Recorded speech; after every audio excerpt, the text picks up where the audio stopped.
City spots selfie shots. Selfie spots గా మారిన పాత బస్తీ అందాలు.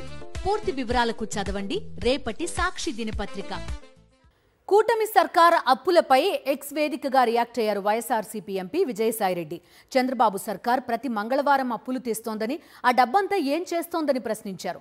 జూన్ 11న 2,000 కోట్ల అప్పు తెచ్చిందని, జూలై 2న 5,000 కోట్లు, జూలై 16న 2,000 కోట్లు, జూలై 30న 3,000 కోట్ల అప్పు చేసిందని అన్నారు. ఆగస్టు 27న 3,000 కోట్లు, ఈ నెల 3న మరో 4,000 కోట్ల అప్పు తెచ్చిందని గుర్తు చేశారు. వేల కోట్ల రూపాయల అప్పులు తెచ్చినా హామీలు మాత్రం నెరవేర్చడం లేదన్నారు. తెచ్చిన వేల కోట్ల రూపాయలు ఎటుపోతున్నాయని ప్రశ్నించారు ఎంపీ విజయసాయిరెడ్డి. కూటమి సర్కార్ అప్పులపై ఎక్స్ వేదికగా రియాక్ట్ అయ్యారు వైఎస్ఆర్సీపీ ఎంపీ విజయసాయిరెడ్డి. చంద్రబాబు సర్కార్ ప్రతి మంగళవారం అప్పులు తెస్తోందని, ఆ డబ్బంతా ఏం చేస్తోందని ప్రశ్నించారు.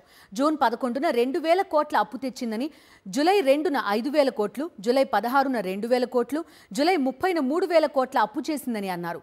ఆగస్టు 27న 3,000 కోట్లు, ఈ నెల 3న మరో 4,000 కోట్ల అప్పు తెచ్చిందని గుర్తు చేశారు. వేల కోట్ల రూపాయల అప్పులు తెచ్చినా హామీలు మాత్రం నెరవేర్చడం లేదన్నారు. తెచ్చిన వేల కోట్ల రూపాయలు ఎటుపోతున్నాయని ప్రశ్నించారు ఎంపీ విజయసాయిరెడ్డి.